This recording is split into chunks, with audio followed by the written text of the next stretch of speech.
the sidelines for a long time. Now I'm finally getting in the game. It's about time. This is my time. This is my time.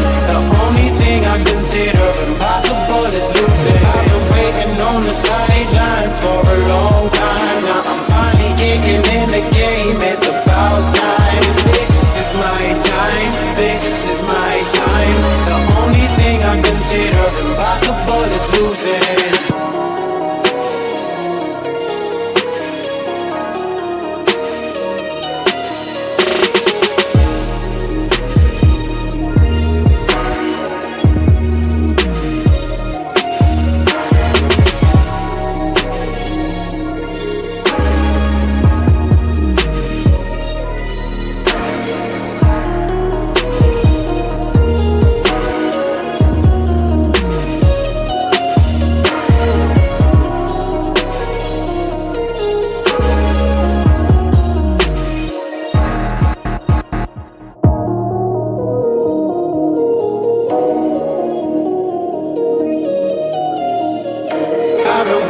On the sidelines for a long time. Now I'm finally getting in the game. It's about time. This is my time. This is my time. The only thing I consider impossible is losing. I've been waiting on the sidelines for a long time. Now I'm finally getting in the game. It's about time.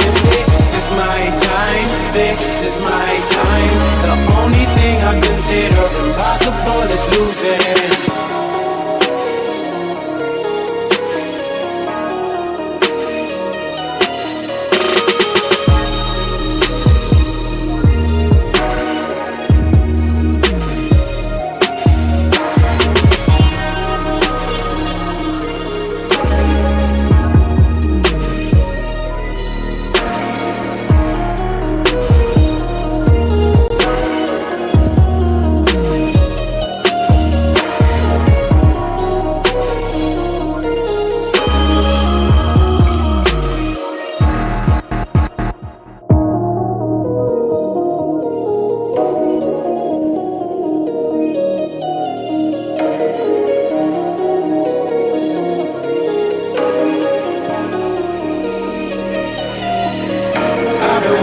On the sidelines for a long time. Now I'm finally getting in the game. It's about time. This is my time. This is my time. The only thing I consider impossible is losing. I've been waiting on the sidelines for a long time. Now I'm finally getting in the game. It's about time. This is my time. This is my time. The only thing I consider.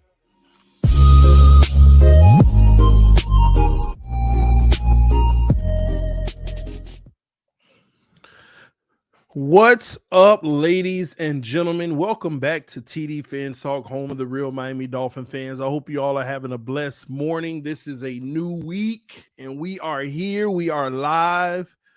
Miami Dolphin fans, good morning. Let's talk football, baby. We got a lot to talk about with Miami Dolphins football. A few of the things that we're going to discuss. I'm going to be discussing Barry Cunningham, a video that he released recently. Want to talk about that for a little bit. Also, Tampa Bay inquiring about Tua Tagovailoa per sources, and I'll tell you all you need to know about that from my end. And I want to clear up a little controversy between me and my brother, Dougley Durong, as far as our opinions on the matter, because I got a lot of inboxes about it, and I want to clear that up with several of you all. But hit the like button on your way in the building. Let your friends and family members know about TDPHINSTALK as well. We're trying to get to 25,000 subscribers. You can help us do that by subscribing now if you're new to the channel, and letting your friends and family members know about us as well if you like Dolphin content or like to have a good time. I see a lot of our good old faithfuls in the building that's been here for a long time with us, rocking with us. Thank y'all for being here. California, make sure we mod you up. You've been rocking with us for quite some time, man. Shout out to Horsey Head in the Bahamas, man. What's going on over there, man? I hope all is well. Elder Bruce Jones, my brother from another mother. Curtis Williams in the building, also a member. Shake Money. What's the business, baby? You're the best, TD. Me, Zach? Me? I'm the best? I like to be a little humble sometimes, I'm better than the best. No, I'm just playing. But I appreciate that. Appreciate the love. All right. That's what's up, buddy. Word of mouth in the building. That's what's up. He said, you and Doug, y'all better not be beefing. We won't allow this. No, I couldn't imagine me and Doug beefing. And no, that ain't what I'm talking about. It's people that want you to beef, but we'll talk about it. Doug had an opinion, I had an opposing opinion, and people hit me in my inbox and stuff about something I said on my last stream on Friday. And I want to clear up some of that. It really ain't me and Doug. It's an opinion that I want to give my stance on it in regards to football. Nothing about me and him beefing, okay? But that's my brother, all right? It just can't happen. I could do Doug wrong, he could do me wrong. We give each other the benefit of the doubt, heat each other up, and talk to each other.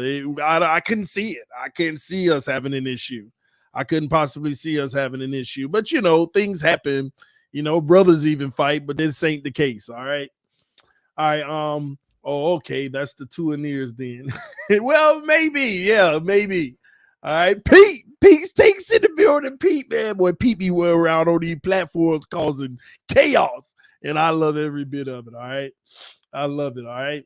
Rumors are swirling to things. Breathing the higher air will help his head grow. Y'all need to stop. Y'all ain't repeat y'all wrong for that. All right. Anyway, man, let me see if y'all hit the like. Are you kidding me? We got 120 people in here and only 5 likes. Now, I have never been that disrespected. 5 likes? Maybe it's me. Let me hit refresh. Maybe it's me. I have never been that disrespected. Never.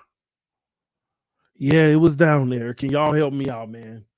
Yeah, we're going to have to pause for a little. Come on, y'all hit that like button, man. TD, I saw 35 and it was low. That's still low. You know what I mean?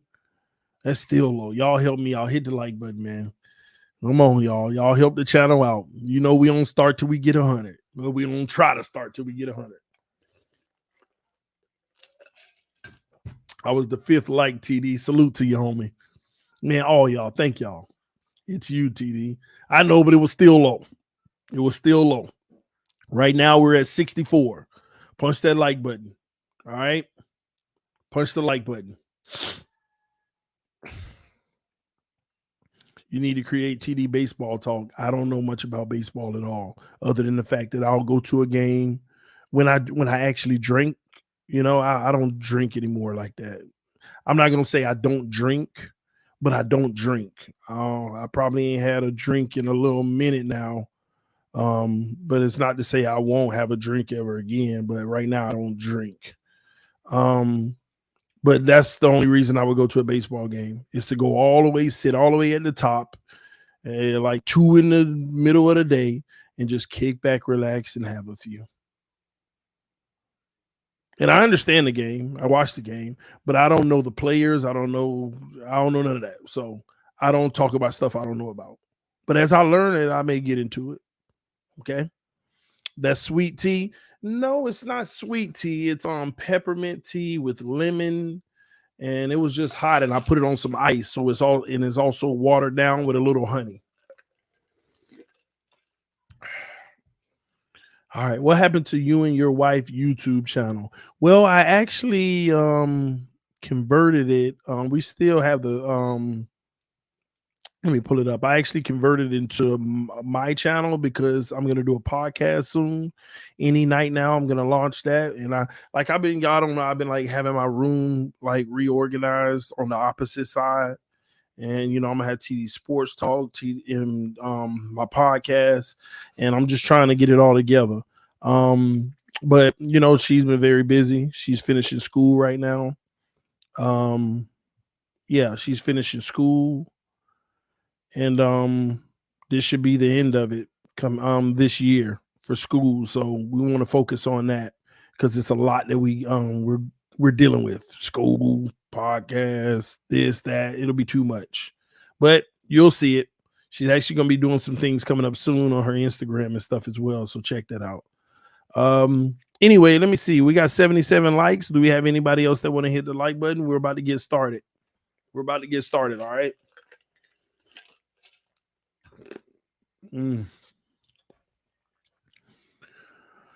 TD, do you think we should sign McCole Hardman to create the fastest offense? I don't know. I will say this. Well, you know what? Check me out on Bleacher Report today. I'll be on Bleacher Report at 3 p.m. sharp, and I go over my top 5 or 6 my free agent wish list. So come over to Bleacher Report at 3 p.m. today. I will be there for my free agent wish list.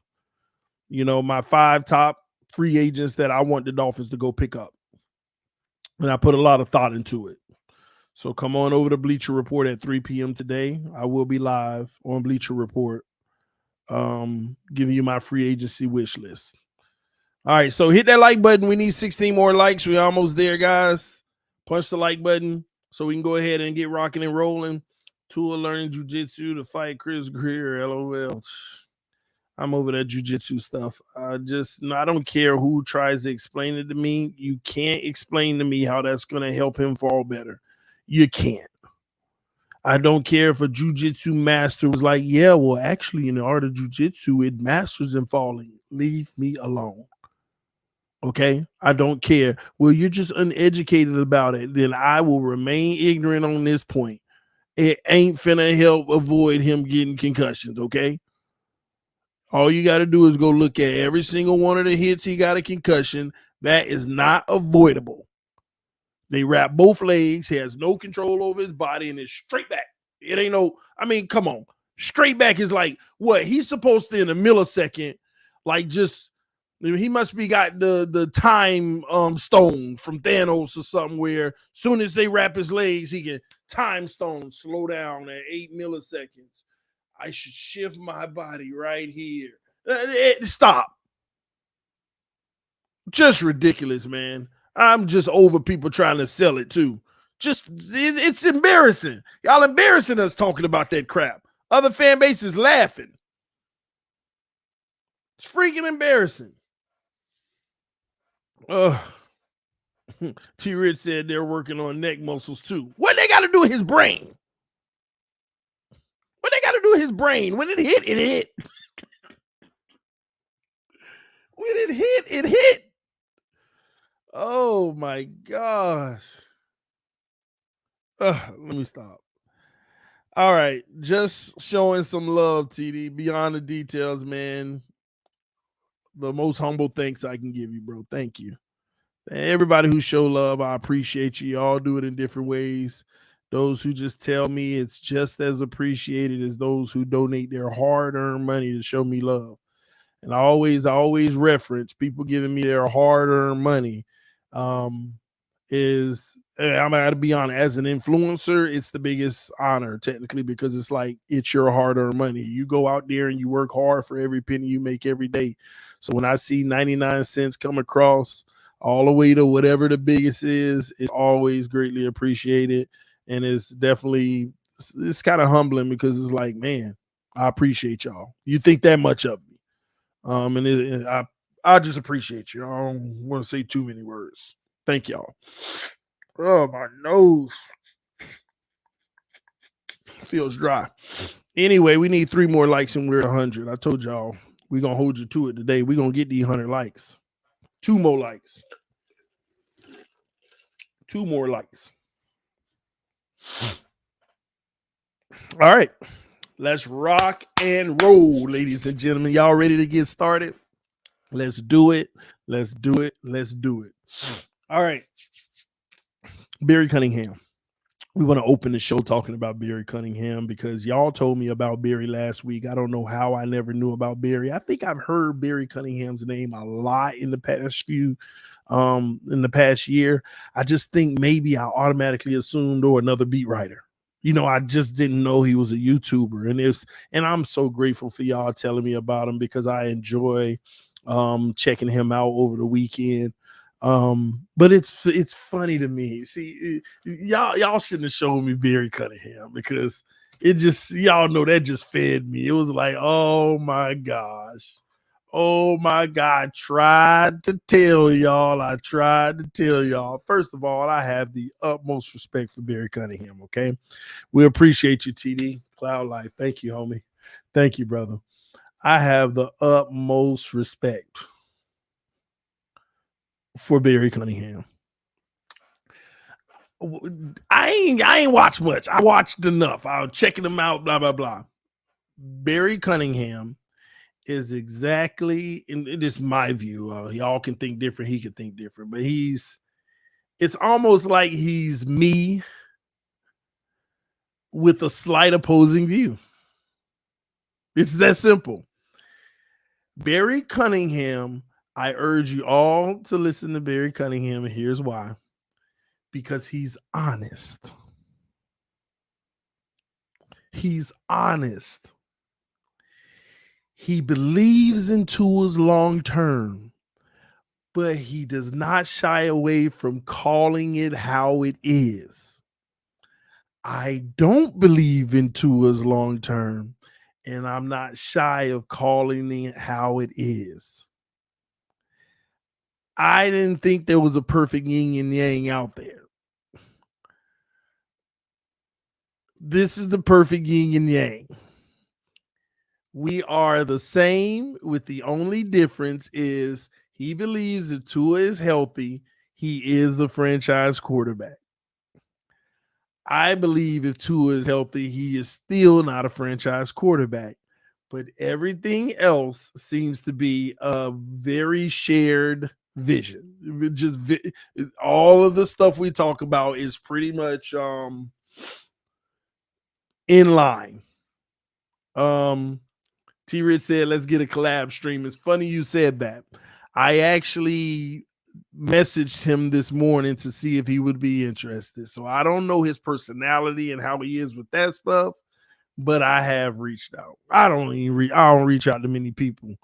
But I'm open for anybody. But this is one of the first people I've actually reached out to collab, because I just feel like this will be a really interesting collab to have somebody who isn't going to BS. They're going to tell the truth, but they do see the long term, and I don't see the long term, and have that conversation. I think that would be beautiful. So we'll see what his reaction is to me texting him this morning, because his phone, I hope that ain't a landline on his YouTube page, because I texted. So if I don't hear nothing in 2 days, I'll call it. If I don't hear nothing from there, it just means he ain't interested. But yeah, it's funny though. So he did a video this weekend playing a Colin Cowherd clip, where Colin Cowherd did a video saying how to deal with the Tua cult. It is bad when Tuaneers are officially a cult. And I think everybody's starting to see it on a whole nother level now. They are a cult. It's sickening how bad of an obsession these people have for this individual. And they are a cult. And Colin Cowherd basically went on in the video to talk about how do you handle them and things like that. And long story short, you just keep doing what you're doing, because you're not going to make everybody happy.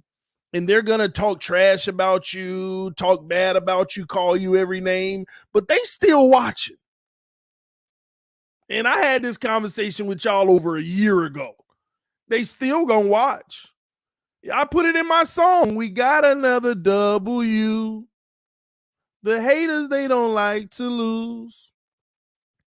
We got another W today. The haters didn't get their way, but that's okay. No matter what, they know that they can't stay away. Since they gonna stick around, we should just call them Bay. Okay. I put it in a song. They gonna stick around regardless. So just keep doing you. You're winning. And I know a lot of mine didn't stick around because I told them that they would stick around. That's the only reason they don't stick around. Oh, he think we gonna stick around and I'm gonna leave. I'm gonna go to the realest Tua cult channel there is and stay there. Oh my gosh. That's all it is. But it is, but I get a kick out of it, because I get a kick out of watching Barry, because Barry is the ultimate proof. Barry is the one who drives the point home because Barry believes in Tua's long term. Barry advocates for Tua when healthy. Barry, some people say he was the lead to a near. How is it all of a sudden he's known as the guy who switched up for telling the truth? He flip-flopped on Tua. Now Tua nears are mad at Barry and don't like Barry. But he was the leader in advocating.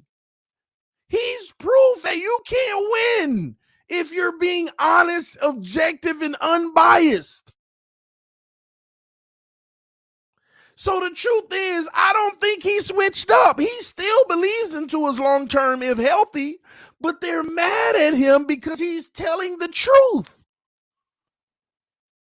And not just about injuries. Barry said, you're as good as your last game. And the last time I saw you, a matter of fact, the last month I saw you, you weren't good. We got to be honest. See, he's the epitome of if you just tell the truth, it won't. It does. Listen, it's like the only way you survive is if you lie to people. Not survive. As a matter of fact, you thrive from telling the truth. But y'all get my point. He is out here getting threats, all type of stuff. But he is the guy who actually believes in Tua and supports Tua, but any little bit of honest, truthful objectivity, and you throw him to the wolves. And people say, why you always at Tua? You know what? Because I'm tired of it. He don't need to be a Dolphin. He is bad for this organization. And it ain't, you know, the saddest part about it, it ain't Tua's fault. It is his fault. He still got to be a better player, and he got to be healthy. But the criticism and attention he gets ain't his fault. It's his cultist followers. T-Rich said Barry got banned from our last cult meeting. Man. Y'all have gotten Barry to the point to where he officially calls y'all a cult. Y'all take the interest over Tua over the interest of the team. And that tells me Barry is a real Miami Dolphin fan. He is a real Miami Dolphin fan. Salute to him. Salute to him. And it's such a shame that people are attacking and coming at him the way they are just because he is honest, even though this man still believes in Tua's long term if healthy. You see what I'm saying? TD, why can't you just be optimistic? Why can't you just support the kid? Because even if I was optimistic and support the kid, then I become Barry and you still attack me. So screw that. I don't believe in his long term. So therefore, I don't have to be optimistic and supportive. He ain't the long-term answer, in my opinion.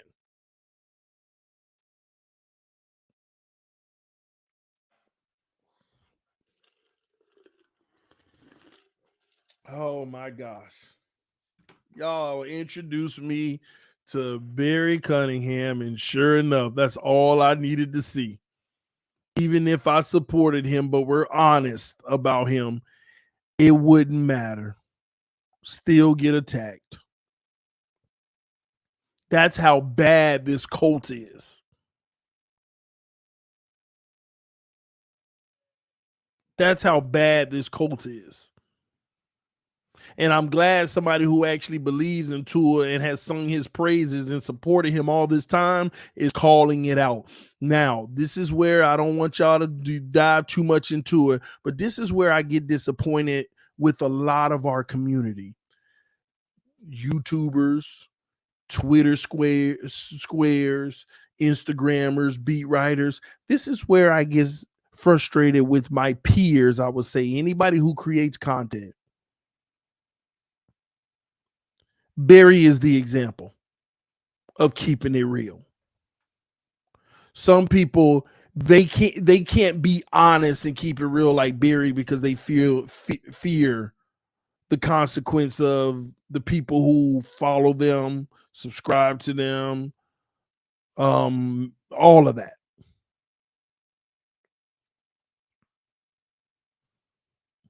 Barry is an example of what every content creator should be if you believe in Tua's long term. But no, we don't get that. We get people that would rather omit it through silence than to just be honest and speak out and say what it is. That's why I instantly respect Barry when I saw that video. We got a difference of opinion on Tua's long term, but instant respect. Instant respect.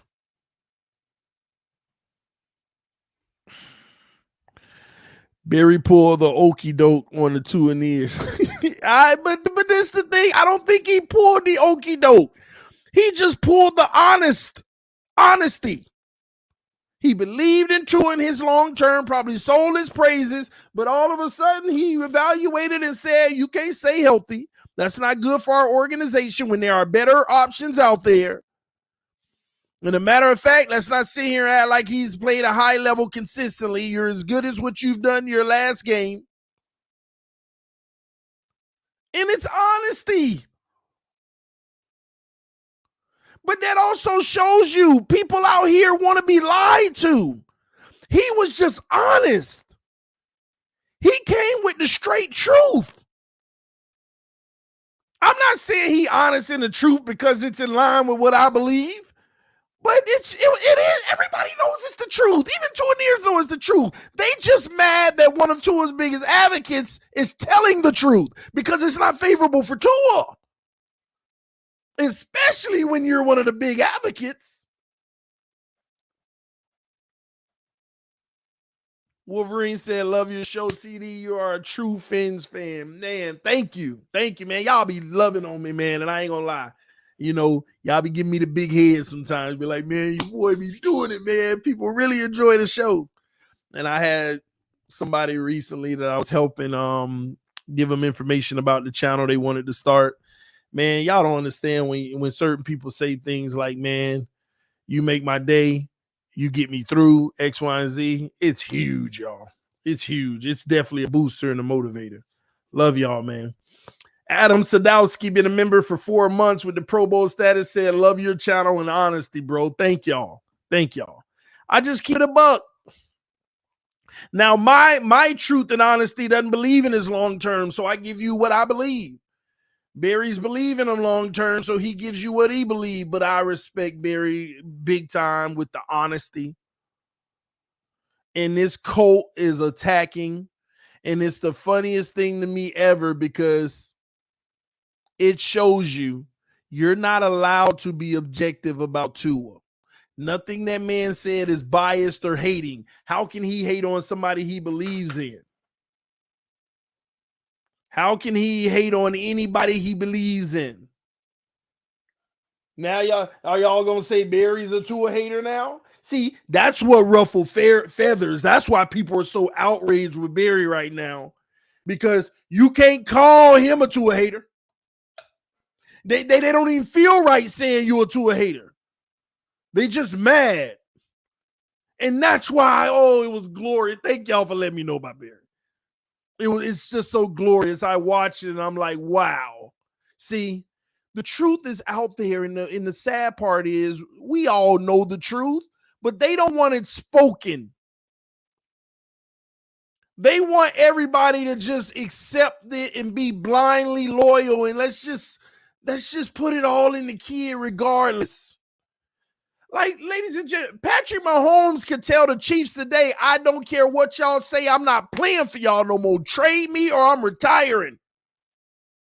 And they can say, all right, we'll trade you. Thank you for all you done. Matter of fact, we'll let you go wherever you want to go. Miami. People will be talking about, no, we don't need Mahomes. He gonna cost too much. He this and that. People are going to come out here and make that argument. People are going to come out here and argue why Mahomes is, no, we straight with Tua. Y'all know I ain't lying. Carl said Tua fans are cap. Ask them what they'll pay him per year. Listen, I already heard it all. 2 years, 300 million. I done heard it all. It's ridiculous. Literally, if Patrick Mahomes could be traded today for 3 first-round picks, they would fight with the listen, and the Chiefs don't want him either. Chiefs don't want Tua in return. They would have the biggest fit alive, and they would literally tell you, no, it ain't worth it. He gonna get hurt against the cap. We need the future draft picks. Shut up. We don't need nothing because you don't care about draft picks. You don't care about cap. You don't care about none of that because you want to make Tua higher paid than Mahomes anyway. If you had a choice, you'll get Tua more money than Mahomes anyway.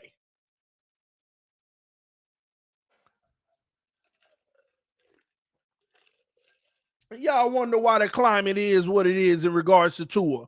People are starting to see the light and they don't want Tua as a Dolphin because it's just a toxic experience. We sitting here acting like this man came in and lit up the league with rookie records and stuff to where it can be justified. It's just toxic. And Barry Cunningham is proving that clearly. A guy who actually believes in Tua if he can stay healthy, but tells the truth about his play and his injury history, and they are trying to crucify him. But you can't. You can't crucify the truth. That's why as long as you've been trying to crucify me, it has never worked.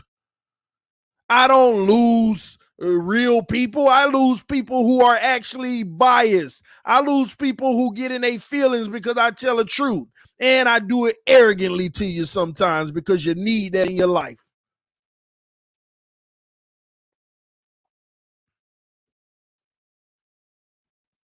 When as far as people literally out here calling me RACIST. What? Now I'm being labeled a... Never mind.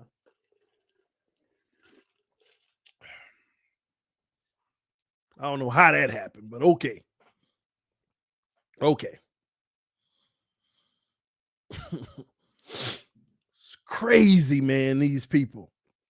They have done all they could to silence me, and we just get bigger and better every time.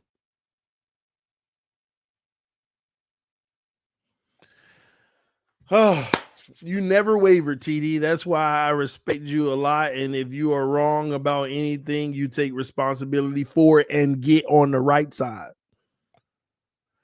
That's the maturity of a human being. Staying true to your convictions. And if you turn out that those convictions are false ones, then you get on the right side and no love lost. Next. I said it last year. Tua can come out here and be the MVP, win a Super Bowl. I'm going to say, man, I was wrong. Thank the Lord. Let's go Tua. Put the statue up.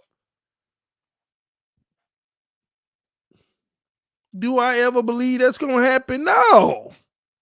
Not at all. But that don't mean it can't. I've always said it's possible. I just don't see it in my opinion. And the sad thing, this is why they really mad at me. And this is why even other creators be hating on me, which is sad. Some people just hate. I ain't gonna lie. Some people just hate. Some people hate hard. Some people hate hard in these communities. Instead of just focusing on what they do and stop subliminally trying to take shots. Focus on what you're doing and try to grow. Message anyway. But it's funny to me because people hate so much. It's like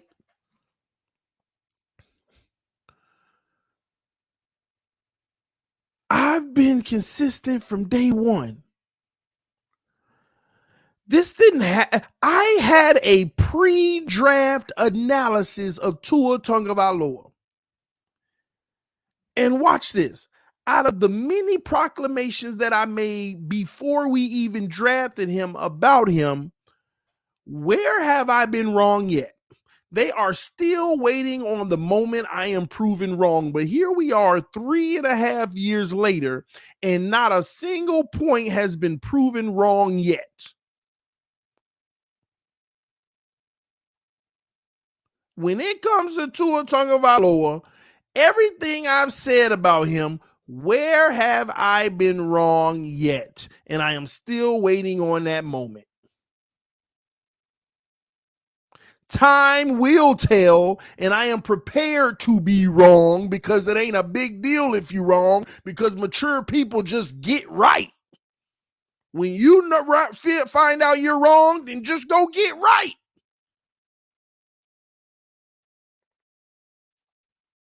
But nobody can articulate and tell me the points in which I have been wrong yet about this whole situation.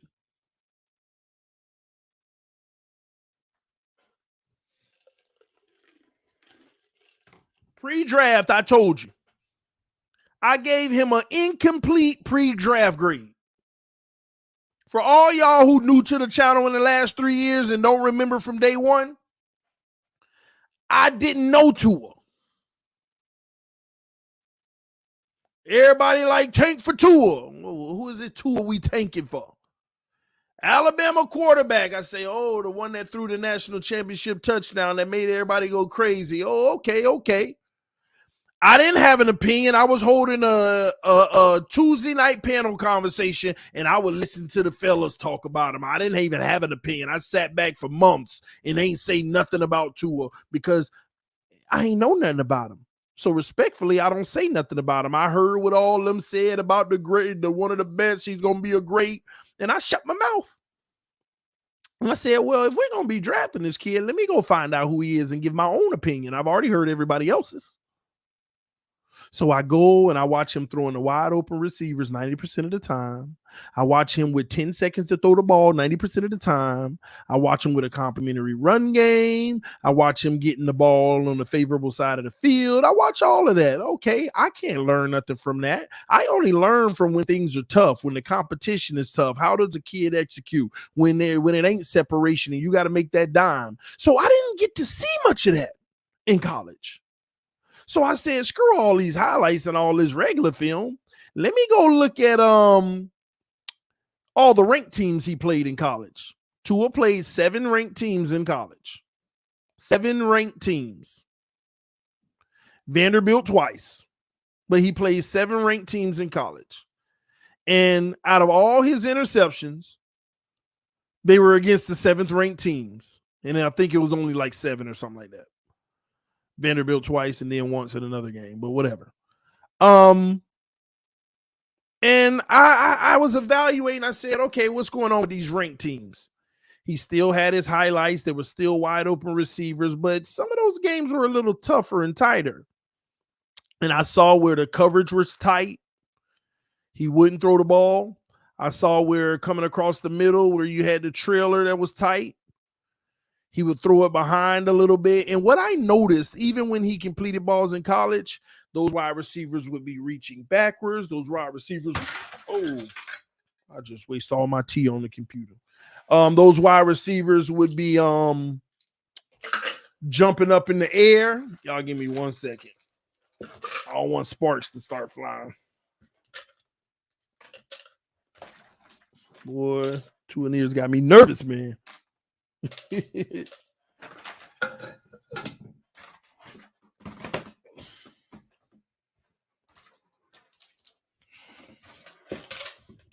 Ooh, almost done. All right. Somebody said Tua karma. All right. Got a little left. Let me face this upside down the drain. Anyway, let's keep going. So I'm like, the ball placement in tighter situations isn't great, but it's not much of a sample size for me to make that conclusion.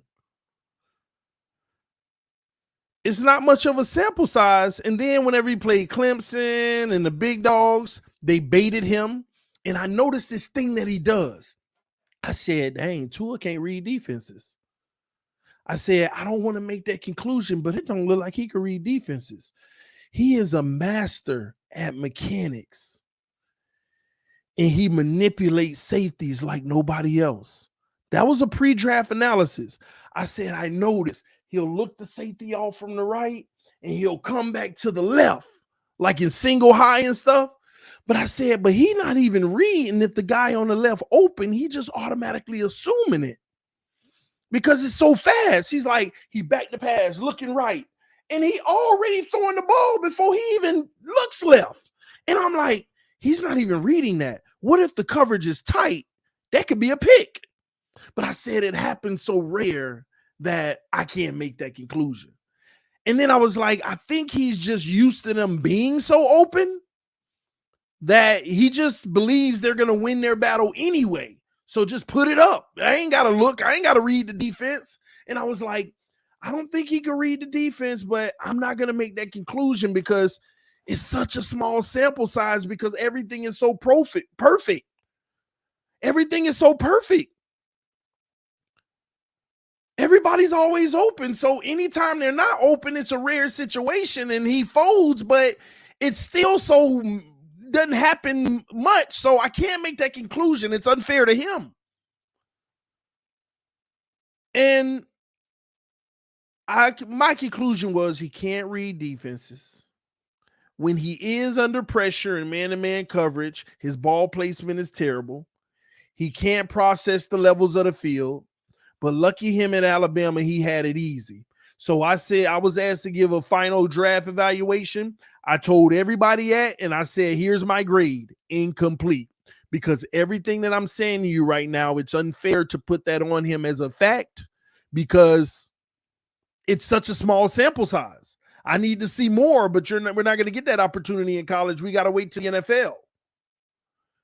And then on top of that, the injuries is a whole nother thing. So I told everybody before we drafted Tua, I would not draft Tua at 5. But I also told them there are 8 players in this draft that I would draft ahead of him. So if you want to move down and get him at 9 and pick up another asset, okay, I could deal with that. But 5, I just feel like that is very irresponsible. At least get another asset in the second round. Move down from 5 to 10. And I'm going to be honest, if we would have just did that, maybe the Chargers would have made the mistake and took Tua. Real talk. That's why everybody, all these Chargers fans, thank you so much, Dolphins. Because I believe they were going to take Tua if we didn't. And if we would have moved down, they might have taken Tua and we might have gotten Herbert. But that's neither here nor there. Water under the bridge. Doesn't matter anymore. But that was my pre-draft evaluation. And what did people tell me? Well, yeah, you're wrong. Trust me, he don't have any of those issues. And his hip will be fine. I'm sure he's going to be okay. And I just said, I don't have a problem drafting him, but at 5 is irresponsible. I think that's real dumb of the Dolphins to draft him at 5. That's all. I didn't hate on him. I just gave an honest analysis of what I thought of Tua Tagovailoa. But what did everybody else say? When he come in this league, day one, it ain't even going to be a question. He going to be a starter day one. They going to see him throw the ball, and it's going to be a wrap day one. And all I remember is day 1, 2, or 3, he threw 6 picks, and they talk about it's the hip.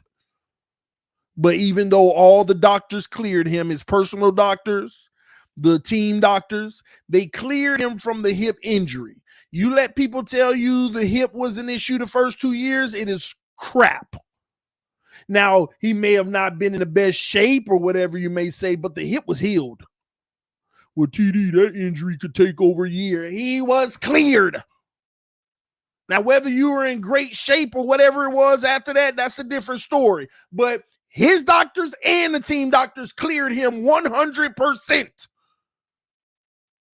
Tua is clear 100%. The hip is not an issue. These are their words. Professionals. His too.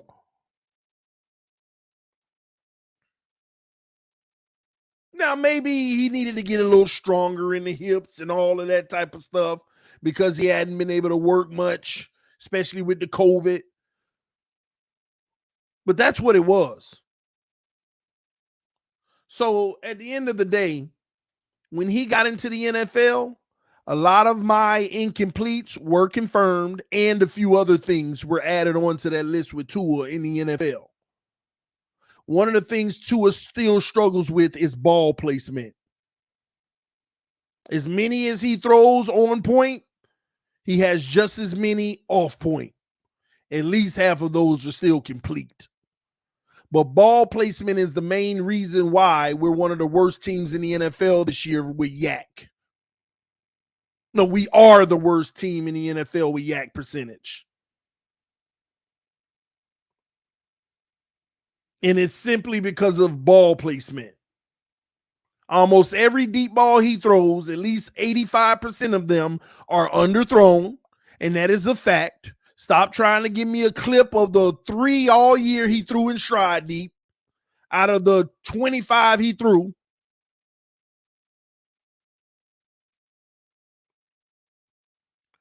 coming across the middle, sometimes it's high, sometimes it's low, sometimes it's behind.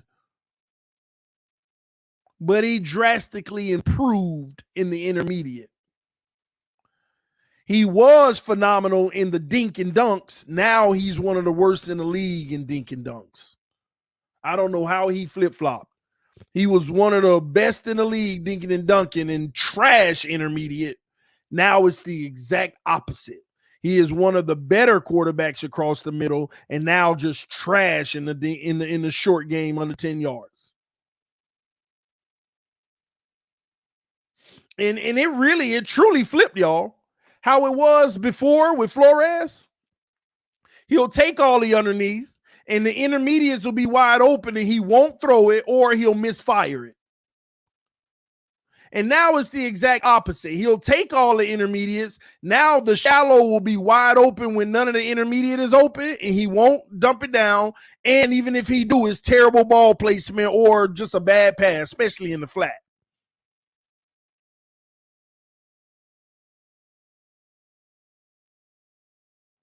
But this was my evaluation of Tua. It wasn't hate. It was just true, honest, watching film, looking at everything he does. This was an evaluation, and it still stands true. And no matter what people say, every evaluation that I've had of Tua Tagovailoa has been proven accurate and still hasn't been proven opposite. Still hasn't. Rent-free, TD, rent-free. What does that mean? You got to help me out. What do you mean by rent-free? In what terms? Fill me in. But anyway, man, listen. That's neither here nor there. Okay.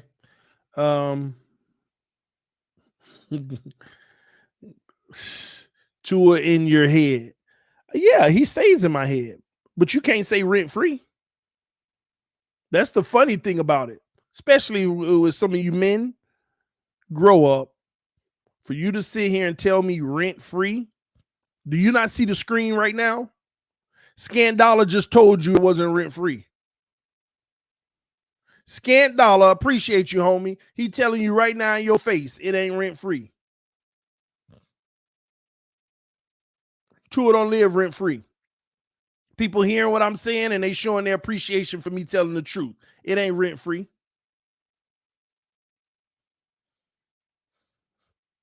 Exactly. My wife done chimed in and I told her stop that. Getting into it with people in the comment section. She said TD lives rent-free in some of y'all head. Exactly. Scant Dollar, thank you, sir, for proving the point right here. He said all you hear is this franchise is get this, fix this, fix this. Until you fix the QB position, it's always a new excuse. Brady, Watson, and now Lamar all sucks because of Tua. And Scant Dollar is talking about Tua, and you want to talk about rent-free. Appreciate you, Scant. And he 100%. He 100%. 100% right. It's always been the quarterback position. Fix it if you want to do right. You want better. Oh, we got another rent free. How can Bills fans replace Dan on the round table? He is an embarrassment to Bills fans everywhere. Dan ain't getting replaced. He ain't no embarrassment. He keeps it a buck, man. He keeps it a buck. He's just a little more moderate for the simple fact that he knows deep down Josh Allen is a fraud. You should be lucky he supports him anyway. All right, man. Another rent free. How do I get a refund for unread super chats? Well, it was just read, so. Oh, man. That's funny, though. Yeah, that could turn into rent free if I send a refund, right? Oh, man. But listen, man. Rent free. Man, y'all need to stop that mess. Anywho, man, let's move on. All right. I was talking to somebody, and all I'll say is Tampa inquired about Tua Tagovailoa. Y'all saw me on Twitter propose a trade. Half of it was that trade is not something that I heard was going to happen. What I heard is Tampa inquired, do you have any plans for Tua? Is he going to be available and are you pursuing anyone else? That's what I was told. All the trading for a third and a second and giving a first for Lamar, that was me. That was me. That was me hearing that another team, the Tampa Bay Buccaneers, asked the Dolphins, what are their plans with Tua? And I said, man, if that was to happen, what could it transform into? And I put that tweet out. Tampa gets Tua in a third, and we get there first because Tua alone ain't going to get there first because we need a first to get Lamar. We need a first this year based off the non-exclusive rules. So Tampa would get Tua, and we got to give them a third to get there first. Then we use their first and next year's first and go get Lamar and make him the highest paid. So just FYI, the whole getting Lamar and all of that, no source. I didn't hear any of that. The only thing I got was the Tampa Bay Buccaneers did inquire about Tua Tagovailoa, and I made the rest of it make sense of what I would do. I ain't want to just go live and be like, Tampa inquired about Tua. And so I just sent a tweet and told y'all this is a nice scenario. So FYI, people are calling and asking. Well, let me not say people. I know Tampa did. They did call and ask what our plans were. And imagine that. That's all I'll say. And now I'm seeing reports Tampa may be trying to get Wentz. But you can obviously see they're trying to figure out their situation. At least he's still be in Florida. No, don't go out here saying TD source said that Tampa wants to. No, they just inquire, and we're going to get Lamar with the first. That was all me. All that second part was all me. All right. So just wanted to clear that up because I know I put that on Twitter and people like, is this something you heard for real? Only a partial truth to the whole scenario. But that's still important because they are, well, that wasn't the Dolphins initiating that, so I ain't going to say they are out there shopping Tua, but we have gotten calls, so I can see where all options are on the table. Okay. All right, so let's get to the other thing that I told y'all about the Doug thing, all right? Because a lot of people hit me up on social media and said I was wrong for what I did. I didn't even know what I did, but I found out. Last week, Friday, somebody in the comment section on the show when we did it, they said, TD, Doug out here telling people that Tua made Tyreek and Waddle better or something like that. And I simply said, well, I disagree with that. Whether it was true or not, that statement I would disagree with. And a lot of people hit me up. No, they lying. They trying to pitch all against each other and all this and that. And first of all, that's even if he didn't say it, it's not pitting us against each other. It's just me saying anybody who has that take, I would disagree with. Okay. So he didn't have to say it, but that take I would disagree with. So This was interesting because somebody sent me a message saying they're lying, they're trying to pit y'all against each other. Doug said that he made the only reason he said that they made the numbers better is because look at when Tua was in the game versus when Tua wasn't in the game, their production. Tua in the game versus non-Tua in the game were night and day with Skylar and Teddy. And I responded to the person, I still disagree, regardless, because what people are doing, they're being very unfair. A lot of people ain't gonna like what I'm finna say, but these are facts. Y'all are being unfair to the backups. I'm about to show y'all Teddy Bridgewater was actually more productive than Tua Tagovailoa on the field, with the exception of turning the ball over. With the exception of turning the ball over. Did y'all know that Teddy Bridgewater only played a total of 2 full games? And not even full games. One game he played 66% of the offensive snaps. Another game matter of fact, I got the numbers. One game he played 61% of the snaps. Another game he played 69% of the snaps. And another game he played 62% of the snaps. And then there was another game he played 1%. And another game he played 7%. And we know the Jets knocked him out after one play. And then another game he got knocked out after 2 plays. But here's the funny part. When you add up 61%, 69%, 62%, 7%, and 1%, it comes up to exactly 2.0. Teddy Bridgewater played 2 games this season. Teddy Bridgewater only played 2 games this season, y'all. He only played 2 games this season, total. And you are not going to believe the numbers he actually put up in 2 games. I know y'all saying that, but the truth is some of y'all have misplaced anger for Teddy. Teddy threw interceptions. That was an issue.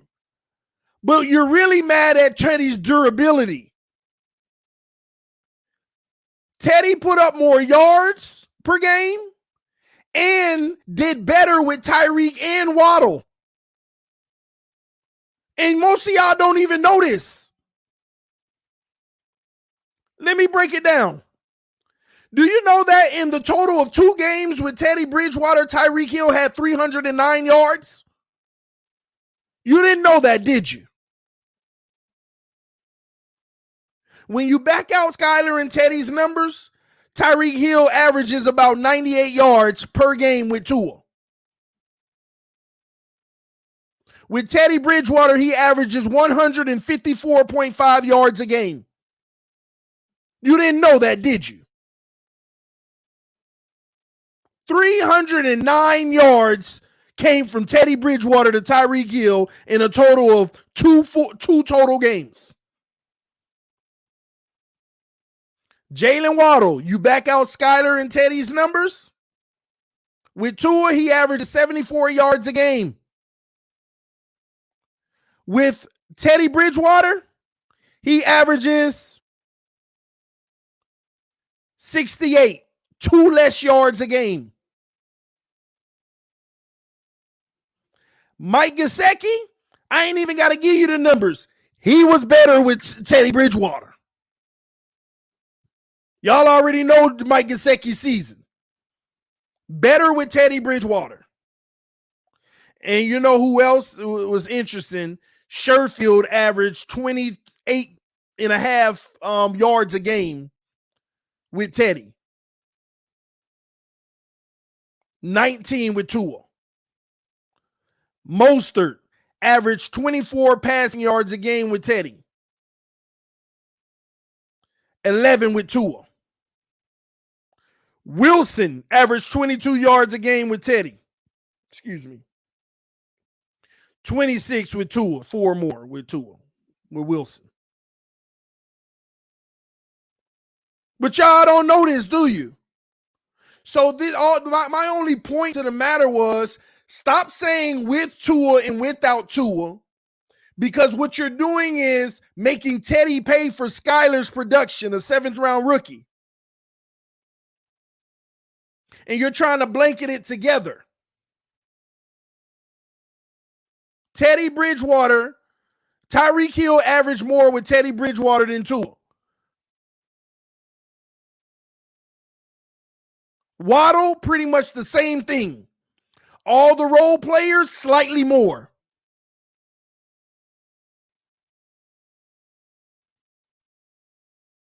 And what we don't realize as well is that Teddy Bridgewater threw. Let me pull this up. Let me make sure I ain't tripping, because he threw for over 600 yards and only played a total of two game total. 683 yards. Teddy Bridgewater averaged 341.5 yards a game. You can't see it because he only played 3 quarters versus Minnesota. So you think that's one game, but it's not one game. It's 3 quarters. He only played 61% of the game versus the Bengals. Almost a little more than half the game. So you think that's 2 games. It's not. These aren't full games. Patriots, he played 62% of the game. When you look at the true yards per game, Teddy Bridgewater averaged 341.5 yards per game. 683 yards. The problem with Teddy is he threw 4 touchdowns and 4 picks. He actually averaged 2 touchdowns a game, just like Tua's 2 touchdowns a game. If he averaged 2 a game, I think so. Teddy's issue were the interceptions. He threw 4 picks in 2 total games. How am I reaching? These are facts. What are you talking about? How am I reaching?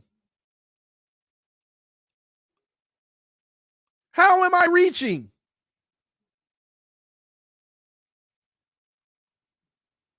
Makes absolutely, well, I don't get your point of reaching. Where am I reaching?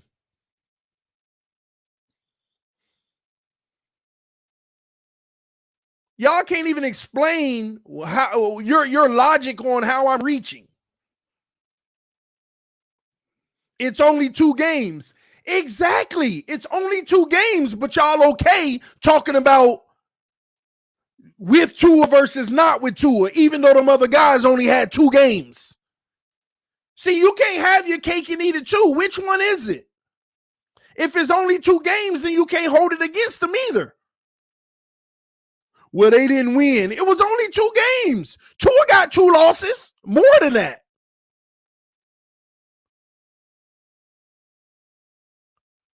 Y'all wanted to fit your narrative so it'll make one guy look better. Skyler, honestly, is the one who really brought all the production down statistically. A 7th-round rookie playing against the Jets, who Tua, a top 5 defense that Tua avoided twice.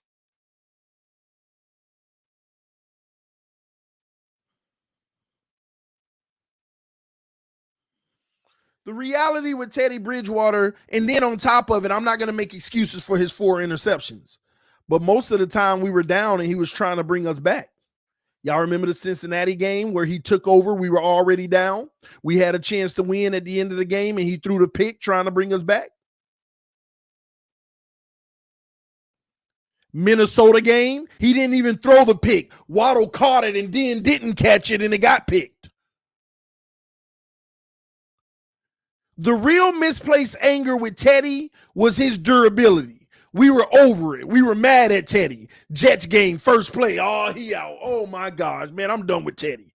Let's be honest. The real issue we had with Teddy Bridgewater is his inability to stay healthy. Teddy actually played very well when he was on the field healthy. Teddy was putting up yards. Teddy was putting up big yards. Teddy was being just as productive as Tua. Look at this. Watch this.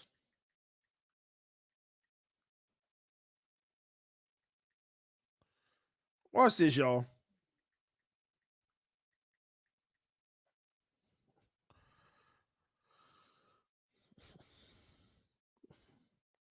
Yeah, I know you're going to say Teddy sucked. Then Tua sucks. That's the reality then. Look at this. Let me show y'all something we don't think about.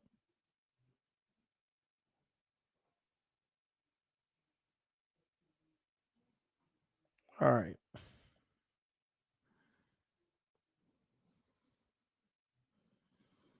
Where is it at? All right, here we go. Look at this. For example, Teddy Bridgewater versus the Vikings.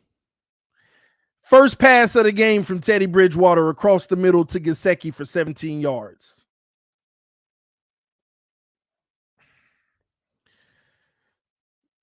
Teddy Bridgewater passed to Tyreek Hill, 19 yards. Teddy Bridgewater passed to Jalen Waddle, 14 yards. Teddy Bridgewater to Jalen Waddle, intercepted. He was eating chunk, interception. That's our issue with Teddy. Teddy to Ingold for 2 yards. Teddy to Tyreek Hill for 7 yards. Mostert didn't get the first. We punted the ball. Teddy to Mostert, -1 yard. Hold on. Yeah, I got to bring it back up. Teddy pass to Tyreek Hill, 13 yards. Teddy short to Tyreek Hill, 13 yards again. Teddy to Tyreek Hill again for 28 yards. Teddy to Mike Gesicki for 13 yards. Teddy scrambles for 10 yards, and Teddy run past to Mike Gesicki for the touchdown, 4 yards. Next drive, Teddy to Tyreek Hill, 23 yards. Teddy to Chase Edmonds, 14 yards. Teddy to Tyreek Hill, 14 yards. Mostert up the middle, 4 yards. Teddy to Sherfield, 6 yards. Teddy across the middle to Jalen Waddle for 14 yards. Waddle fumbles, and Minnesota gets it back. Next drive, Teddy to Tyreek Hill, 14 yards. Teddy to Sherfield, intercepted. Next, Teddy waddled for 49 yards. Teddy to Tyreek Hill for 14 yards. Teddy to Gesicki for another 14. Teddy incomplete.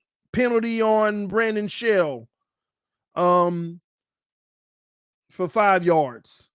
Teddy left to Chase Edmonds for 14 yards. Pass to Gesicki for 3 yards for the touchdown. 2-point conversion attempt. No good to Gesicki. Typical Tua-like game. And the man literally threw for 329 yards and played in the middle of the second quarter. The man threw for 329 yards and didn't play a full quarter and a half. Didn't play the first quarter or half of the second.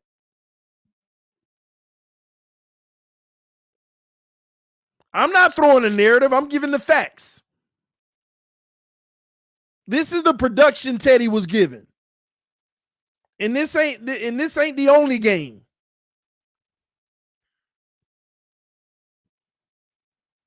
He also gave great production in the Bengals game in about half the game. Tyreek Hill had 109 yards, Sherfield 44.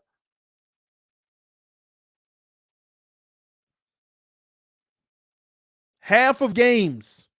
So whether you like it or not, Teddy Bridgewater averaged more yards a game than Tua Tagovailoa.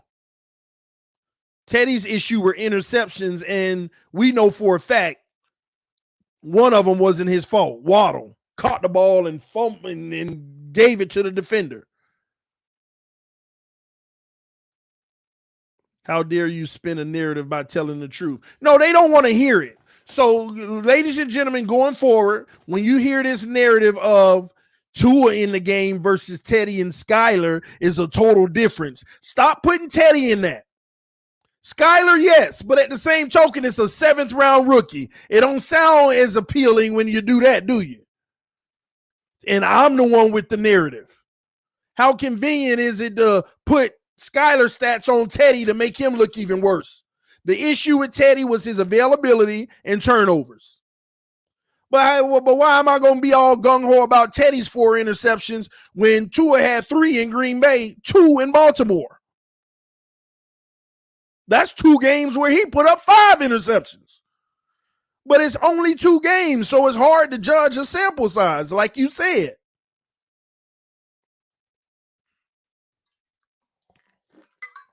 But that's the problem, Ken. He said, oh, Jesus Christ, we comparing Teddy to Tua now. I'm out. That's the problem. Do you not realize even Teddy Bridgewater put up numbers in this offense? Y'all want to ignore it. Y'all want to, I just can't compare the two. I'm out. But you can't really tell us what did Teddy do that Tua, what did Tua do that Teddy didn't? Win games? Is that what it is? I disagreed about that too. Tua is responsible for 3 wins this year, where you can say his play directly won this game.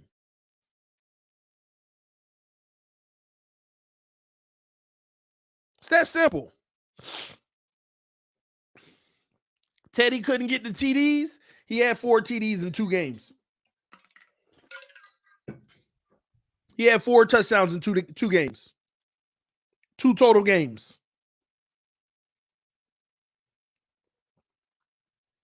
It's that simple.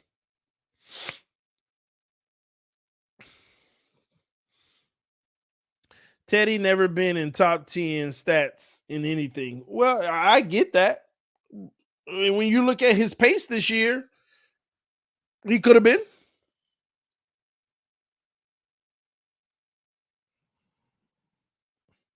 The key is to get the ball out of Tua's hands quicker.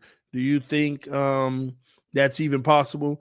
You can't, because we want the intermediate and we want to try to exercise the deep pass a lot. So you can't. You got to go back to a Flores system to get it out right away. Because these teams are about to catch on to these little quick slants in the zone.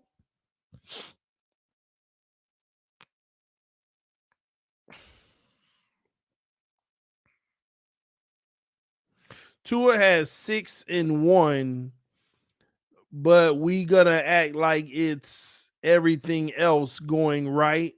See your narrative. I don't get what you're talking about. Tua has 6 touchdowns in 1 game. Okay, he had a 3-to-1 ratio. It's about your complete sample size. That was a phenomenal game where he had a 3 touchdown to 1 interception ratio. Phenomenal. But let me ask you this. If you're going to go out and have 6 touchdowns in a game, 6 touchdowns a game, let me pull this up for you.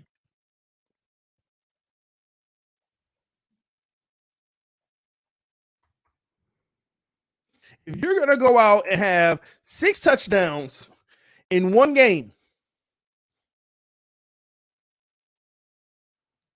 then why do you only average 2 touchdowns a game?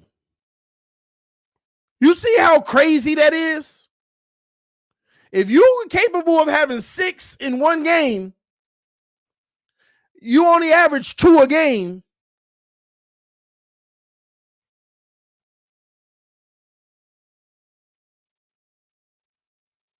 Make that make sense.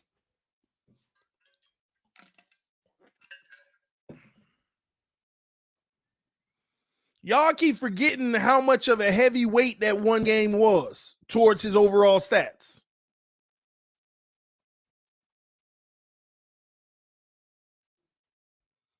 Tua is so fortunate to have that Vikings game. He is so fortunate to have had that Vikings game, and good job to him for saving his job another year. Because without that Vikings game, everybody would be singing a totally different tune.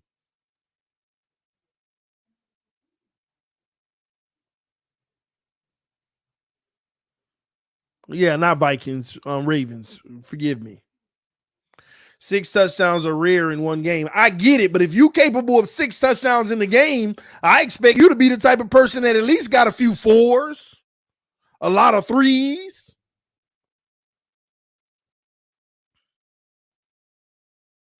That's all I'm saying.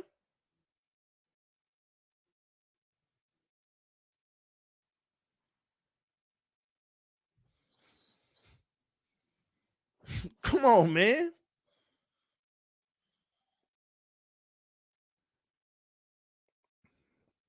Y'all got to stop holding on to these abnormal things and making it seem like that's the only conclusion you need. Anybody who could throw for 6 touchdowns in a game, they're a franchise quarterback. Anybody who leads the league in passer rating is a franchise quarterback. I'm pretty sure we've killed that passer rating narrative by now. They don't like that Tannehill had the number 1 passer rating one year. They don't like that because they don't want to admit, they don't want to say he's a franchise quarterback. 6 touchdown is an exception, not the rule. Yeah. At the end of the day, it was a beautiful thing, man. It was phenomenal to see Tua go out there and have that type of game. I was excited about it. No matter how hard or how easy it was, it's still phenomenal to witness. I was glad for the team and him. But yeah, at the end of the day, when you put that with the overall body of work over the season, it still doesn't move the needle.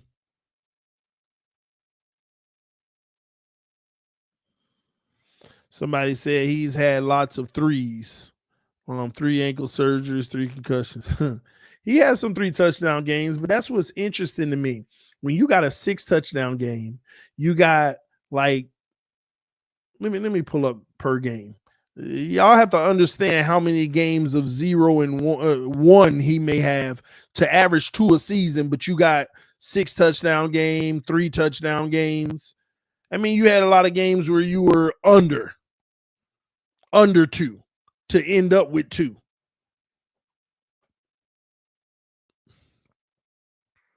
Stats 101.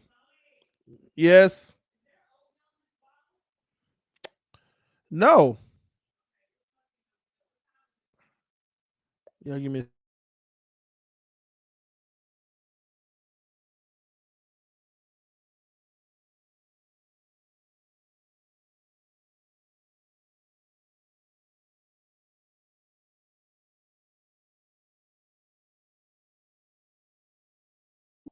My bad. Oh man, how do I get to per by game? There we go. Game log.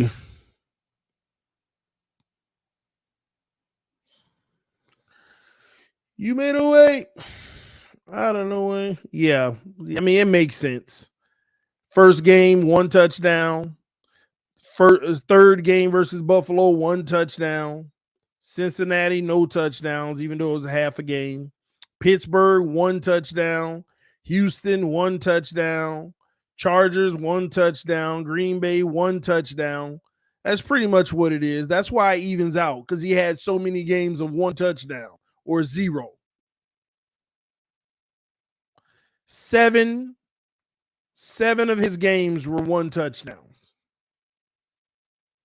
7 out of 12 games were 1 touchdown. And we want to hold on to the 6. 7 out of 12 games was 1 touchdown.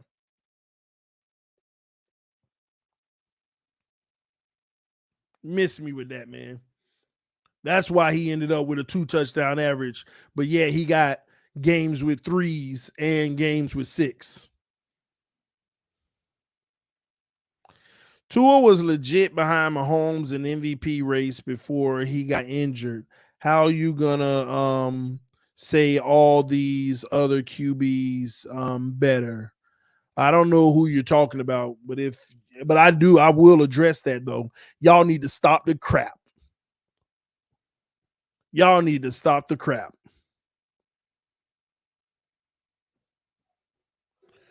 Tua was right behind Mahomes in the MVP conversation after 6 freaking games. Are y'all kidding me? After 6 games. That's when people start, who's in the MVP race? Oh, and that's the Baltimore game included. Of course he gonna be in the conversation after a 469-yard, 6-touchdown game. His stats are, after 6 games, are automatically going to be up there in the conversation. It means nothing if you're in the conversation after 6 games. And the reason why I say 6 games, because it was after week 8, but Tua didn't play week 5 or week 6. He only had 6 games, so his sample size was small, but he had the big game in that small sample size. But as soon as he got to week 12, one game, we're not talking about the 3 bad games, one game knocked him out of everything. Ain't that funny, y'all? One game knocked you out of everything.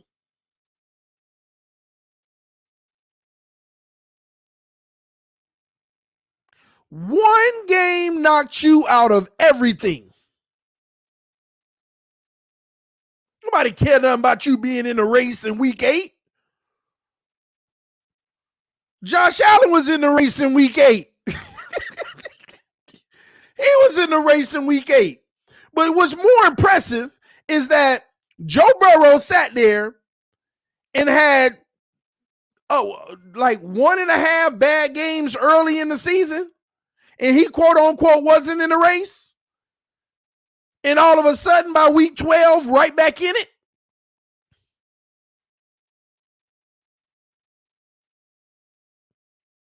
I didn't care nothing about he was in a race neck and neck with Patrick Mahomes in week 8. It's week 8. Why are you yelling? Because I want to.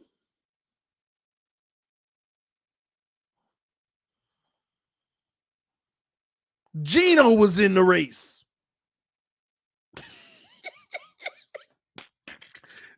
was in the freaking race. You're right. Y'all need to stop this mess.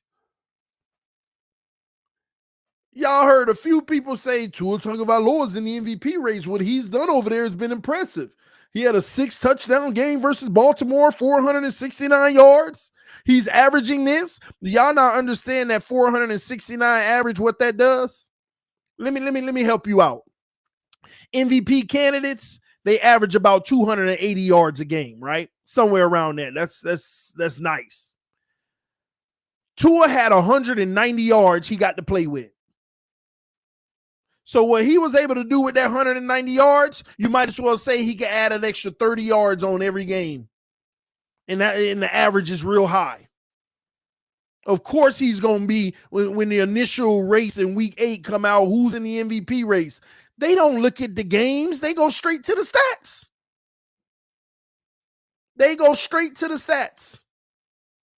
Tua Tagovailoa, he's one of the top in yards, and he missed games. His touchdown to interception ratio is phenomenal, especially with them 6. But all I'm asking y'all is this. A real MVP candidate does not get removed from consideration after one bad game. Tell me why Tua's freaking San Francisco game, nobody ever talked about him again. Ain't no such thing as an MVP race. Tell me why in 1 week, every single positive narrative was gone. Everyone was gone. You know why? Because his sample size was small. He had missed those games. And we were over-exaggerating in a small sample size. It was smaller than everybody else. He had missed 2.5 games. But in one freaking week, in week 12 versus San Francisco, the whole narrative was gone. Somebody said it wasn't 1 week, goofball. They're gonna goofball. They in their feelings when they start adding goofball. It was 1 week. He was done after 1 week. I don't care that RG3 and in Acho tried to keep it alive. Well, I still have Tua in the MVP race. You know, just one bad game is just a fluke. Then he played the Chargers. Oh my gosh. Then it disappeared for them. Everybody else already knew it'd been over. It was over in the San Francisco game. But your RG3s and Achos who stuck there, they stuck their neck out there for this man. And he slapped them right in the face. And then they were done. They still weren't done. They were still trying to make excuses. Then Acho want to apologize. I want to apologize to Herbert. Try to deflect. No, don't deflect.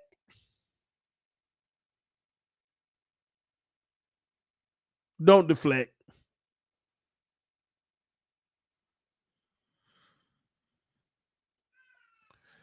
In 1 week, that man, all of that MVP stuff ceased to exist. Gone. But it should have been went away from the Pittsburgh game, which was not a great game. The Houston game wasn't even a great game. 61% completion, 1 touchdown. Pittsburgh, 60% completion, 1 touchdown. Everybody, the truth is, with Tua this year, you got enamored from the yards. Let's be honest. Everybody, the truth is, because the touchdowns, let's be honest, it still wasn't impressive.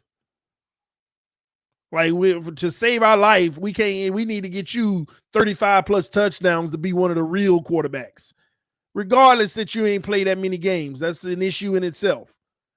But the issue I have is with his 25 touchdowns, I felt like he could have at least had over 30 if he wouldn't have just underthrown all those deep balls. At least 30. 35 probably. But that's his own fault. That's his own issue. But everybody, to be honest, they're enamored at the yards this year. And they're not realizing the real catalyst of the yards. Tyreek and Waddle. They got those yards for him. Tyreek and Waddle went and got those yards. As a matter of fact, let's be honest. A lot of them were miracle plays by Tyreek and Waddle. Especially Tyreek. You know how many of his underthrown deep balls he had to come back and get and snatch from people in the air? And that's why they ain't had no yards after the catch. That's why the Dolphins, at least in the NFL, were yet.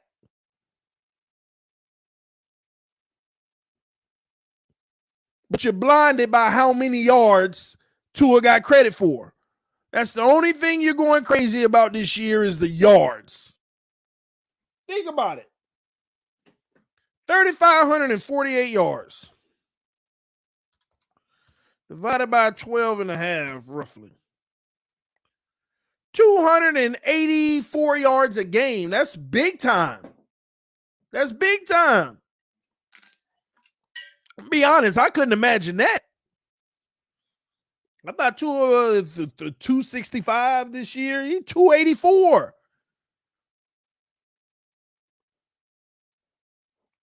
284. The only thing keeping the Tua argument alive is yards. His completion percentage is low as it's ever been. Matter of fact, it's the lowest it's ever been, if I'm not mistaken. His completion percentage this year was lower than it ever been, I believe.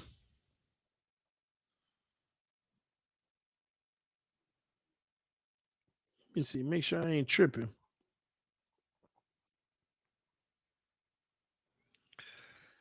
$64.8. His rookie year was lower, but last year he was 68.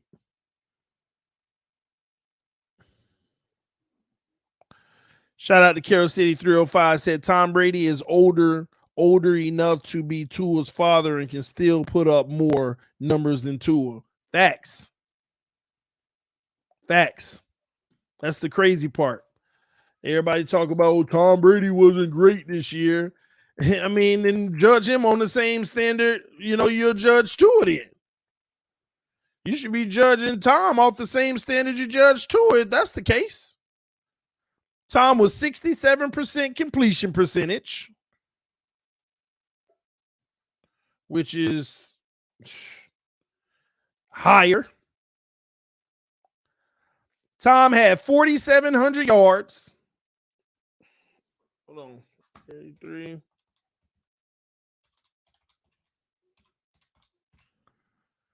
Which was 277 yards a game.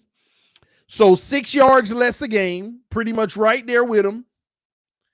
In the area where Tom struggled this year was simply touchdowns, 25.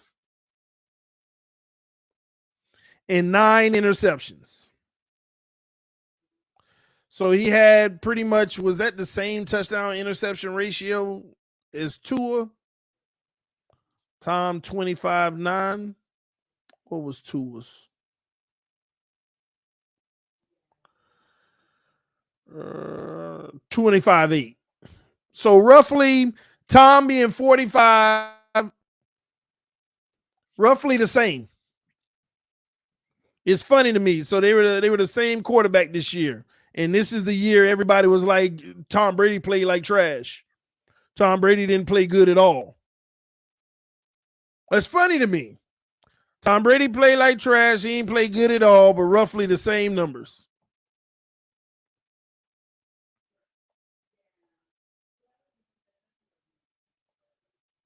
And Tom Brady had a 105.5 rating. No, that's Tua, 105.5. Let me see. Brady's had to be like 90 something.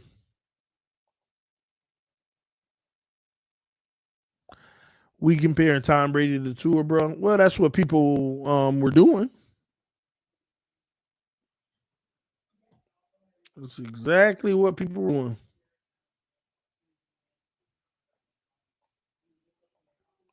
Oh, yeah. Tom Brady had a 98.1 rating this year. 98.1. Is Tom low-key on insurance? I think Tom might really be done. I think he might really be done. Somebody said I sent you a super chat. I think. Zach. I didn't think I saw it. Oh, Loverboy Walt Dog. Appreciate you, homie. For number 1 and number 17 to Houston, number 2 pick. Trade number 2 pick and 24 first for Lamar Jackson. Number 1 and 17. You're saying Tua and Waddle for Houston's number 2 overall pick. Give Baltimore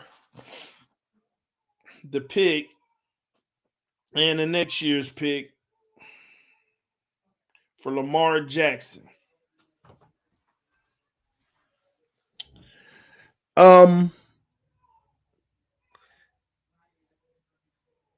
You don't have to. You don't have to do that. Here's the thing about an exclusive franchise, an unexclusive franchise tender. You're just required 2 first rounders. You ain't required a top first rounder. I could have number 30 and number 30 2 years in a row. That's the thing about the unexclusive tag. I don't have to have a high first round pick. I just got to have 2 first round picks. And Lamar, he just has to sign an offer sheet. So he chooses where he wants to go. So if he wants Miami, I'm trading with somebody who could just give me a first, even if it's number 30.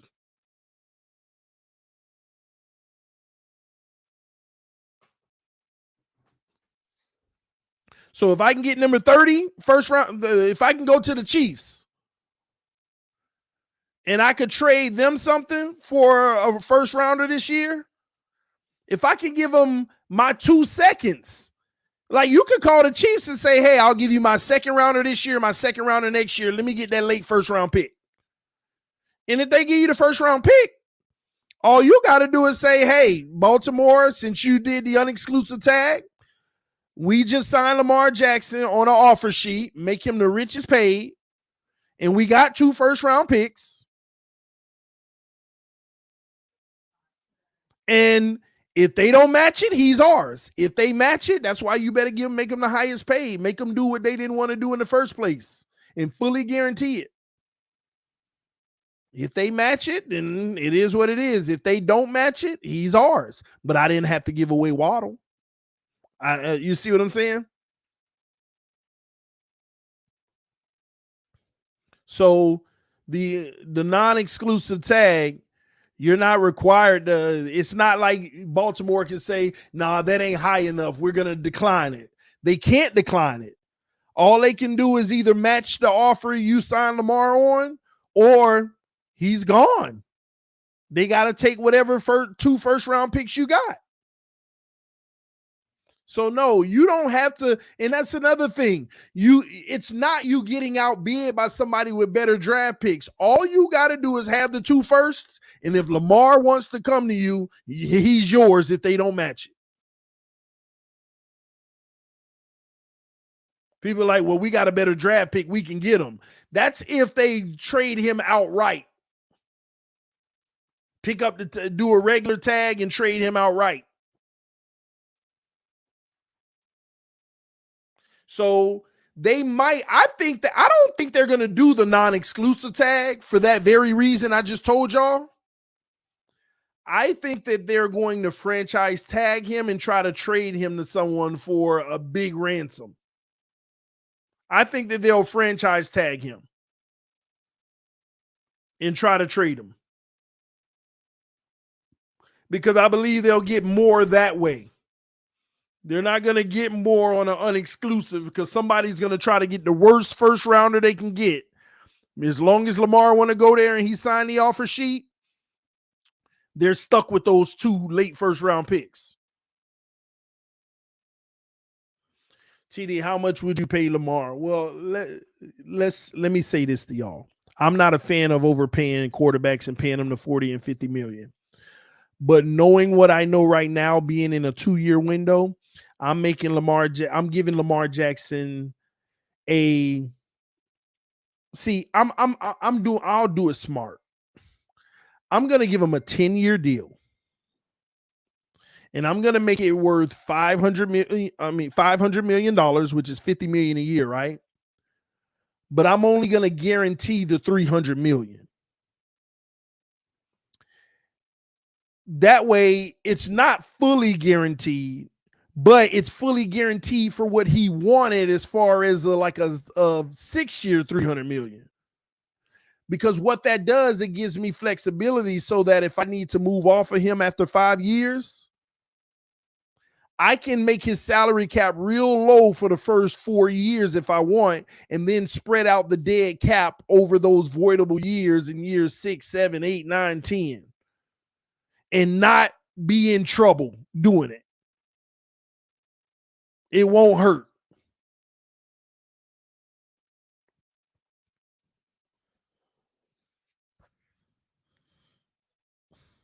So, yeah, I would give him a 10-year deal. So I got voidable years. Give him his guarantees of up to about $300 million, which is about 6 years worth. But if I want to get out after year 4, I got 6 years to spread, $180 million or something like that if I need to. I could suffer for 1 year, just have one bad year and make them count like 70 versus the cap. And then the rest of the years make them count 15 or something. But look at what the Chiefs did. Y'all know Mahomes got a 10-year deal, right? That's why you do it. He's still going to get his money, but just in case something goes wrong or he has like a major injury or something like that, and you're going to move on or whatever the crazy reason would be, they can still have flexibility later down the road. That's all it is. And salute to the homies sending the love through the cash out. Appreciate you. Appreciate you. All right, let me see. Let me put this up for the wife. All right, stop showing us pictures of your mom walk dog. What are y'all talking about? Tua's going to be in trouble with the defenses he faces in 2024. Well, 2023. I hate to lose another season, but I'll take him playing every game in 2024 for everyone to see what we've been seeing. But that's if he can make it through every game. I would like to see Tua fully healthy the full season. But you're right. I will say this. It ain't like it's going to be a cakewalk. Well, I mean, this second hardest schedule ain't no joke. Eagles ain't going to be no joke. Giants aren't going to be a joke, getting better. Your own division ain't going to be easy. You got to play the Cowboys. Everybody on that top row, we got to play. And the reason why we on the top row, because we tough ourselves. And we got these are the two of the toughest divisions in football last year, ours and theirs. And we got to play each other this year. That's 3 extra games of just what you didn't have last year.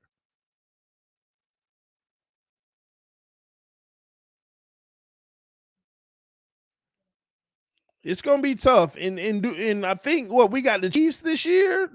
I gotta look at our schedule again.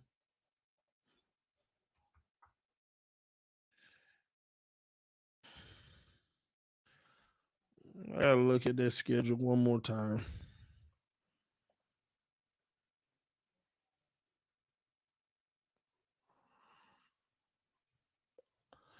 It's the 23. Gotta look at these.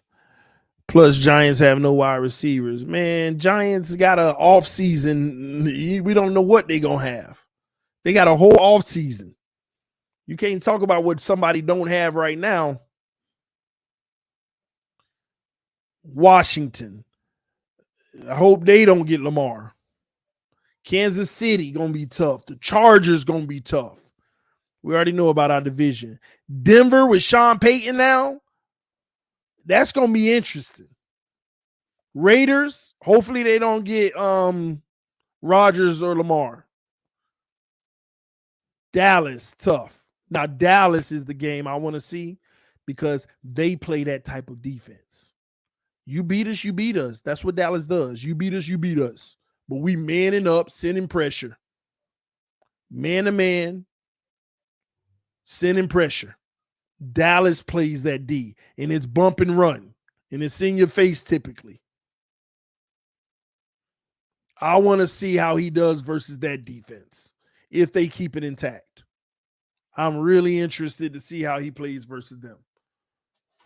We got the Eagles, Baltimore again, and hopefully it's without Lamar. Tennessee, I want to see how they remake their team because they're doing a whole new rebuild of the O-line. And Carolina is a little sleeper because I want to see what they do at the quarterback position. But I'm sorry, y'all. This is a tough schedule. Like, I'm looking at it and I'm like, where's our guaranteed win?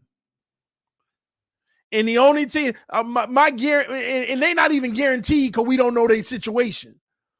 But I'm looking at this whole schedule and I'm like, Raiders and Baltimore, if they offseason is worst case scenario.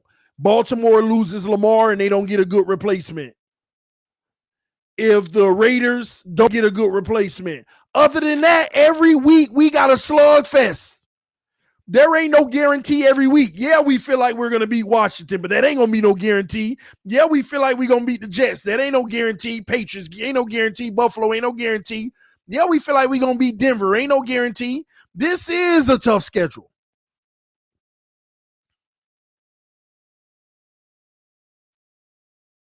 This is officially a tough freaking schedule.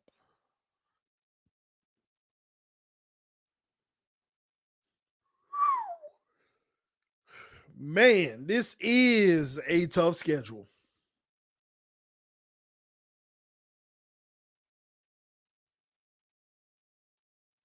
And look at how you got to go on the road. Washington on the road. It makes that a little harder. Kansas City on the road. Chargers on the road again, which I'm upset about. Why are we doubling up? Why ain't they coming to us? We just went to them. But it is what it is.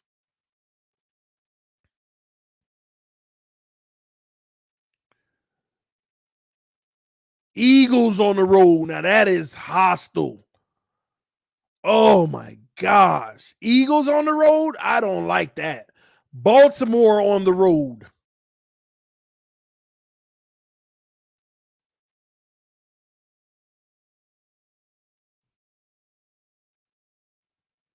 It's going to be interesting.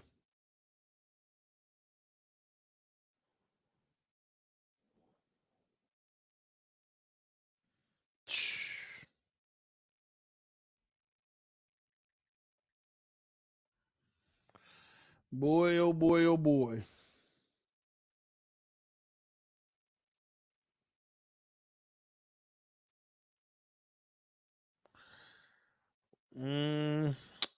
Man, they coming out with reports right now that they're saying that Derek Carr, one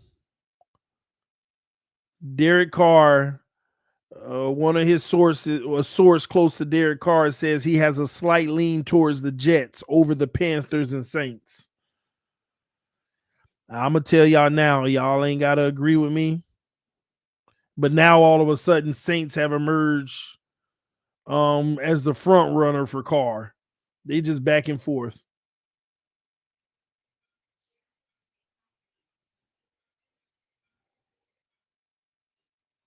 Now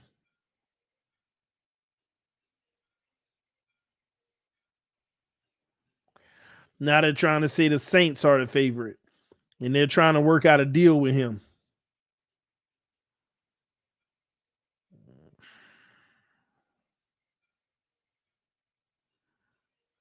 And a deal could be reached today. That'll be interesting. If Carr goes to the Saints, then the Jets, all they got is Rodgers and Lamar.